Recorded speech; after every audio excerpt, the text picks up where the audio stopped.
சில சமயம் தெரியாத கேள்வியை கேட்டால் பயங்கர கோவம் வந்துடும் வாத்தியார்களுக்கு. எந்திரி, உன் நம்பர் என்ன, உன் நம்பர் என்ன?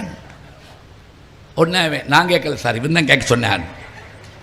அவ்வளோ நட்போடு இருப்பாங்க. இன்னும் சில பேர் கேள்வி கேட்டால் சென்டிமெண்ட்டாக டச் பண்ணுவாங்க. சில வாத்தியாருக்கு உன்னை நான் தானே சேர்த்து விட்டேன், யோசிச்சுப்பார். அந்த நன்றி கூட உனக்கு இல்லையா சார்? ஒன்றும் இல்லை சார், அவன் அழுதுருவான். சார் இந்த தாயை போய் கேள்வி கேட்டமே அப்படின்னு.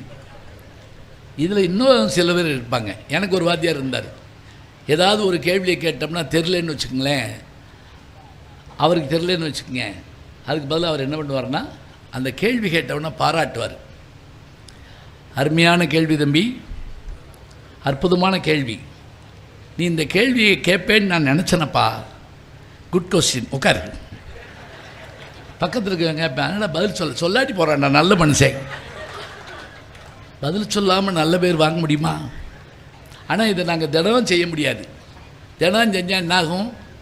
குட் கொஸ்டின் குட் கொஸ்டின் சொன்னோம்னு வச்சுக்கோங்க, எங்களுக்கு பேர் இருந்தால் குட் கொஸ்டின் போது பாரு அப்படி பேர் வச்சு விட்ருவோம். பேர் வச்சு விட்ருவான்.